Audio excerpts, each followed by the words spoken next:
പെണ്ണേ, ആരെ തൊട്ടാണ് നീ മുഖം ചുളിച്ചത്? ആരെ തൊട്ടാണ് നീ മുഖം മാറ്റിയത്? ഇതാരാണെന്ന് നിനക്കറിയോ പെണ്ണേ? ഹാദാ റസൂലുള്ളാഹ്.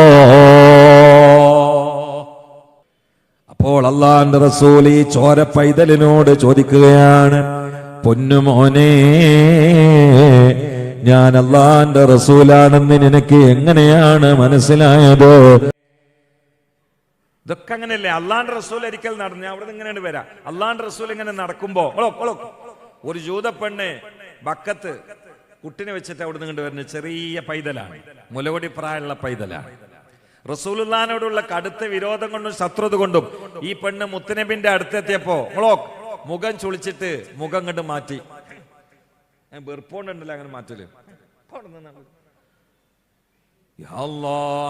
മുസ്തഫ നബിയെ കണ്ടപാടെ വിദ്വേഷം കൊണ്ട് മുഖമങ്ങ് മാറ്റിയപ്പോൾ ബക്കത്തിരിക്കുന്ന പാല് കുടിക്കുന്ന 5 മാസം പ്രായമായ അല്ലെങ്കിൽ 1 വയസ്സിന്റെ താഴെയുള്ള ഈ പൈതല് പറയുകയാണ്, പെണ്ണെ, ഉമ്മാനെ പെണ്ണെ എന്നാണ് വിളിക്കുന്നത്. പെണ്ണേ, ആരെ തൊട്ടാണ് നീ മുഖം ചുളിച്ചത്? ആരെ തൊട്ടാണ് നീ മുഖം മാറ്റിയത്? ഇതാരാണെന്ന് നിനക്കറിയോ പെണ്ണേ? ഹാദാ റസൂലുള്ളാഹ്. സംസാരിക്കാൻ പ്രായത്തില്ല, മാസങ്ങളേ ഉള്ളൂ. ഇത് റസൂലാണ് പെണ്ണേന്ന് ഉമ്മാനെ. കാരണം ലാ യുമിനു അഹദുക്കും ഹത്താ അകൂന അഹബ്ബ ഇലൈഹി മിൻ വാലിദിഹി വവലദിഹി വന്നാസി അജ്മഈൻ. അതാണ് മുഅ്മിൻ. അത് ചിലർക്ക് ചെറുപ്പത്തിലേ കിട്ടും ആ പ്രകാശം. ഇത് റസൂലുള്ളാഹിന്റെ ഒരു മുഅ്ജിസത്തും കൂടിയാണ്. പെണ്ണേ, ആരെ തൊട്ടാ നീ മുഖം തിരിച്ചത്? ഹാദാ റസൂലുള്ളാഹി. അപ്പോൾ അല്ലാഹുവിന്റെ റസൂൽ ഈ ചോര പൈതലിനോട് ചോദിക്കുകയാണ്, പൊന്നുമോനെ, ഞാൻ അല്ലാഹുവിന്റെ റസൂലാണെന്ന് നിനക്ക് എങ്ങനെയാണ് മനസ്സിലായത്? ഉടനെ തന്നെ ചെറിയ കൈക്കുഞ്ഞ് പറയുകയാണ്, എനിക്ക് എന്റെ റബ്ബ് മനസ്സിലാക്കി തന്നു നബിയേ. അശ്ഹദു അല്ലാ ഇലാഹ ഇല്ലല്ലാഹ് വഅശ്ഹദു അന്ന റസൂലുള്ളാഹ് വഅശ്ഹദു അന്ന മുഹമ്മദൻ റസൂലുള്ളാഹ്. ഇതും പറഞ്ഞുകൊണ്ട് ആ മഹാനായ ചോരപ്പൈതൽ, ആ മഹാനായ ചോരപ്പൈതല് മുസ്തഫ നബിയോട് പറയുകയാണ്, നബിയേ, ഇനി ദുന്യവിയായ ജീവിതം എനിക്ക് വേണ്ട. അങ്ങേ തെറി പറയുന്ന ദുനിയാവില്ലേ, അങ്ങേ പരിഹസിക്കുന്ന ദുനിയാവില്ലേ, അങ്ങേ കാണുമ്പോൾ മുഖം തിരിക്കുന്ന ആളുകൾ താമസിക്കുന്ന ദുനിയാവില്ലേ, ഈ ദുനിയാവിൽ എനിക്ക് ജീവിതം വേണ്ട നബിയേ. നമുക്ക് സ്വർഗത്തിൽ കണ്ടുമുട്ടാം നബിയേ. സ്വർഗത്തിൽ എനിക്ക് അങ്ങയുടെ ഹാദിമായി വരണം നബിയേ എന്ന് പറഞ്ഞു ചോര പൈതല് പാല് കുടിക്കുന്ന പ്രായത്തിൽ റസൂലുള്ളാഹിനോടുള്ള ഇഷ്കിന്റെ ആധിക്യം കൊണ്ട് റസൂലുള്ളാഹിന്റെ മുമ്പിൽ വെച്ചുകൊണ്ട് ലൈവായി മരിക്കുകയാണ്.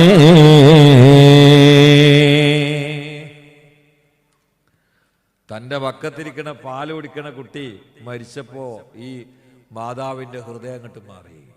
മുത്തുനബിന്റെ കഠിന ശത്രുവായിരുന്ന ഈ ഉമ്മാണ്ട് കരഞ്ഞു. കരഞ്ഞിട്ട് പറഞ്ഞു, ജാൽ ഹഖ്ഖു വസഹഖൽ ബാതിലു ഇന്നൽ ബാതില കാന സഹൂഖാ.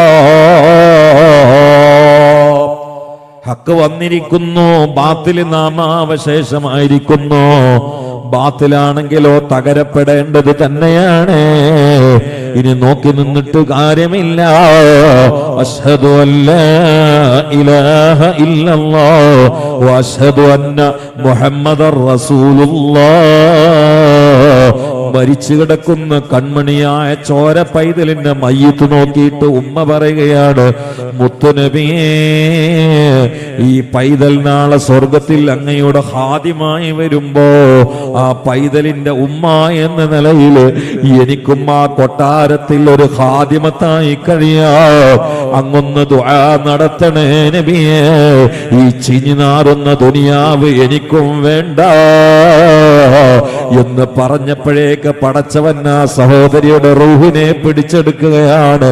ഉമ്മയും മകനും റസൂലുള്ളാഹിന്റെ മുമ്പിൽ ലൈവായി മഹബത്ത് കൊണ്ട് മരിച്ചുപോയി. ഇത് മുഅ്ജിസത്തുമാണ്, മഹബത്തുമാണ്, ഇത് ഈമാനുമാണ്. മഹബത്തിന് വലിയ അത്ഭുതങ്ങൾ ഉണ്ടാവും. മഹബത്തിന് വലിയ അത്ഭുതങ്ങൾ ഉണ്ടാവും, ഭയങ്കര അത്ഭുതമായിരിക്കും. ഇന്ന് രാവിലെ ഞാൻ ഒരു പരിപാടിയിൽ പങ്കെടുത്തപ്പോൾ, ഞാൻ ആളെ പറയാതെ നിങ്ങളോട് പറയാം, ഇന്ന് രാവിലെ ഞാൻ ഒരു പരിപാടിയിൽ പങ്കെടുത്ത് ഞാനിങ്ങനെ വണ്ടിയിലേക്ക് നടക്കുന്ന സമയത്ത് ഒരു സ്കൂൾ മാഷ് എന്നെ കെട്ടിപ്പിടിച്ചുകൊണ്ട് പറഞ്ഞു, ഉസ്താദേ പോകല്ലേ, നിങ്ങളോടൊന്ന് പറയേണ്ടതുണ്ട്, അതുകൊണ്ടാണ്. ഞാൻ ചോദിച്ചു എന്ത് പറ്റി? അപ്പോൾ എന്നോട് പറഞ്ഞു, എനിക്കൊരു സംശയം തീരേണ്ടതുണ്ട്. ഞാൻ ചോദിച്ചു എന്താണ്? ഉസ്താദേ, ഇന്നലെ രാത്രിയില് ഞാൻ വെള്ള രൂപം, ചുവന്ന കലർപ്പുള്ള തുടിപ്പുള്ള വെള്ളയാണ്, വളരെ സൗകുമാര്യതയുള്ള മുഖമാണ്, നെഞ്ചിലേക്ക് തോങ്ങി നിൽക്കുന്ന കറുകറുത്ത താടിയാണ്. ഒരാൾ എന്നോട് പറഞ്ഞു, ഹാദാ റസൂലുള്ളാഹി, ഇത് അല്ലാഹുവിന്റെ റസൂലാണ് മോനെ. അപ്പോൾ ഞാനിങ്ങനെ കിനാവിൽ സംശയിച്ചു, ഇത് മുത്തുനബി തന്നെയാണോ അതോ ശൈത്താൻ എനിക്ക് തോന്നിപ്പിക്കുകയാണോ? അപ്പോൾ ആ വെളുവെളുത്ത സുന്ദരമായ രൂപം എന്നോട് പറഞ്ഞു, ഇങ്ങോട്ട് വാ, ഞാൻ റസൂലുള്ള തന്നെയാണ് മോനെ, നീ സ്വലാത്തിന്റെ ആളല്ലയോ, അതുകൊണ്ട് നിന്റെ കിനാവിൽ ഞാനൊന്ന് വന്നതാണെന്ന് പറഞ്ഞ് എന്നെ മാടി വിളിച്ചു. ഞാൻ പോയി നോക്കി, ഉസ്താദേ, എന്നോട് അള്ളാന്റെ റസൂല് പുഞ്ചിരി തൂകിയ പാടെ ഞാൻ റസൂലുള്ളാഹിനെ അങ്ങ് കെട്ടിപ്പിടിച്ചു. അപ്പോൾ എന്റെ മൂക്ക് പോയി തട്ടിയത് മുസ്തഫ നബിയുടെ ദാടിരോമങ്ങളിലാണ്. ഞാൻ അങ്ങനെ ഒരു വാസന എന്റെ ദുനിയാവിൽ മണത്തിട്ടില്ല. ഒരു ഊതും ഒരു കസ്തൂരിയും അവിടെ എത്തുകയില്ല. അത്ര വലിയ സുഗന്ധമാണ് ഉസ്താദ്. ഇത് നിങ്ങളുടെ വാല് കേട്ടുകൊണ്ട് സ്വലാത്ത് ചൊല്ലിയ കാരണത്താൽ കിട്ടിയ നേട്ടമാണ്. അതുകൊണ്ടാണ് ഞാൻ നിങ്ങളോട് പറയുന്നത് എന്ന് പറഞ്ഞ് എന്നെ കെട്ടിപ്പിടിച്ചുകൊണ്ട് കരഞ്ഞിട്ട് ഈ വിവരം എന്നോട് പറഞ്ഞത് ഇന്ന് രാവിലത്തെ ക്ലാസ്സിലാണ്. ഉമ്മമാരെ, കിടക്കാൻ തുടങ്ങിയിട്ട് കാലങ്ങളേറെയായില്ലേ, കിനാവ് കാണാൻ തുടങ്ങിയിട്ട് കാലങ്ങളേറെയായില്ലേ, പെരുമ്പാമ്പിനെ കിനാവ് കണ്ട് കരയാറില്ലോ, ആന കൊത്താൻ വന്നത് കിനാവ് കണ്ട് പേടിച്ചു നിലവിളിക്കാറില്ലോ, മൂർഖൻ പാമ്പ് പണം വിടർത്തി ആടുന്നത് കിനാവ് കണ്ടിട്ട് ഞെട്ടി ഉണരാറില്ലോ, മരിച്ചുപോയ ഉമ്മായ കിനാവ് കാണാറില്ലോ, ബാപ്പായ കിനാവ് കാണാറില്ലോ. ഇന്ന് വരെ നമ്മൾ നമ്മുടെ ശരീരത്തെക്കാൾ പ്രണയിക്കേണ്ട, സ്നേഹിക്കേണ്ട ഹൃദയത്തിന്റെ വജ്രമായ, ജീവിതത്തിന്റെ വിജയമായ, ആത്മാവിന്റെ ആരവമായ, അള്ളാന്റെ മുത്തായ, ലോകത്തിന്റെ സത്തായ മുഹമ്മദ് മുസ്തഫ തിരുധരണി മക്കമിറൈ തിരുത്തരുളർ ഹക്കു നബി തിരുബദറോഗത്തിൽ വെളിവായി തിശൈരവ് കാഫറുകളെ ബസിത്തുമിരെ ബാത്തിലുടൈ ശശിനൽ ഫുർഖാനും ഫുലർവായി ശശിനൽ ഫുർഖാനും ഫുലർവായി. ആ മുത്തായ ബദർ തിളങ്ങിയോ എന്ന് തോന്നുന്ന, ജ്യോതിർഗോളം കറങ്ങുകയാണോ എന്ന് തോന്നുന്ന, നക്ഷത്രങ്ങൾ കൊഴിഞ്ഞു വീണോ എന്ന് തോന്നുന്ന സുഗന്ധത്തിന്റെ പരിമളം സുഗന്ധമായി പരിമളം അടിച്ചു വീശുന്ന, സുഗന്ധം അടിച്ചു വീശുന്ന, നറുമണം അടിച്ചു വീശുന്ന, സൗരഭ്യം പരക്കുന്ന, പ്രകാശം പ്രോജ്വലിക്കുന്ന അല്ലാഹുവിന്റെ ഹബീബേ നബിയുനാ റസൂലുള്ളാഹി ഇന്ന് വരെ ഒരു രാത്രിയെങ്കിലും കണ്ടിട്ടുണ്ടോ പെങ്ങളെ?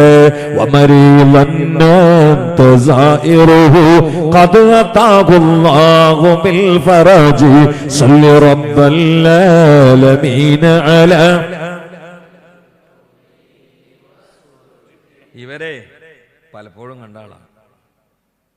ഷാഫി ഇമാം ഈ മാസത്തിൽ വഫാത്തായ ആളാണ്. ഇടക്കിടക്ക് കണ്ടിരുന്നു. അവരുടെ ശിഷ്യനാണ് അഹ്മദ് ബിൻ ഹംബൽ റളിയല്ലാഹു അൻഹു. അവരെ അന്നത്തെ രാഷ്ട്രീയ പ്രക്ഷോഭകാരികൾ കൊണ്ടുപോയിട്ട് ജയിലിലിട്ടു. അതിശക്തമായിട്ട് അടിച്ചു. അഹ്മദ് ബിൻ ഹംബലിനെ അടിച്ചങ്ങോട്ട് തൂഫാനാക്കി. പുറം മുഴുവനും മുറിയായി. അവസാനം തുണിയാണ്ട് അയ്യാൻ തുടങ്ങി. ഔറത്ത് കാണാൻ നേരത്ത് കണ്ണങ്ങട്ട് തള്ളി, അല്ലാഹ് ഔറത്ത് കാണിക്കല്ലേ പഠിച്ചോനെ. തുണി അവിടെ അറുത്തുണ്ടില്ല. അഹ്മദ് ബിൻ ഹംബലിനെ ജയിലിൽ കൊണ്ടുപോയിട്ടു. അന്ന് രാത്രിയിൽ ഇമാമുന ശാഫിയുടെ കിനാവിൽ കടന്നു വരുന്നു നബിയുനാ റസൂലുള്ളാഹി സ്വല്ലല്ലാഹു അലൈഹി വആലിഹി വസല്ലം വന്നിട്ട് പറയുന്നു, നിങ്ങളുടെ ശിഷ്യനായ അഹ്മദ് ബിൻ ഹംബലിനോട് എന്റെ ഒരു സലാം പറയണേ, എന്റെ ശഫാഅത്തുണ്ട് എന്നും പറയണേ. അഹ്മദ് ബിൻ ഹംബൽ അടികിട്ടി ചോര ഒലിച്ചുകൊണ്ട് വസ്ത്രം മുഴുവനും രക്തമായി ജയിലിൽ കഴിയുമ്പോൾ സുവിശേഷം അറിയിക്കാൻ ഉസ്താദിന്റെ കിനാവിൽ കടന്നു വരുന്നു നബിയുനാ റസൂലുള്ളാഹി സ്വല്ലല്ലാഹു അലൈഹി വആലിഹി വസല്ലം. അഹ്മദ് ബിൻ ഹംബലിന്റെ അടുത്തേക്ക് ഒരു ലെറ്റർ കൊടുത്തേക്കാണ് ഷാഫി ഇമാം. ഇതൊക്കെയാണ് ഔലിയാക്കളെ ലോകം. ഒരു ലെറ്റർ കൊടുത്തേക്കാണ്. എന്താണെന്നറിയോ? ഈ വിവരമൊക്കെ വെച്ചിട്ട് എന്നിട്ട് അതിൽ വേറൊരു എഴുത്തും കൂടി എഴുതി, നിങ്ങൾക്ക് അടി കിട്ടുമ്പോൾ നിങ്ങൾ ഇട്ടിരുന്ന ആ ജുബ്ബ എനിക്കൊന്ന് കൊടുത്തേക്കണം. അല്ലാഹ്, എന്താണ് ദീന്?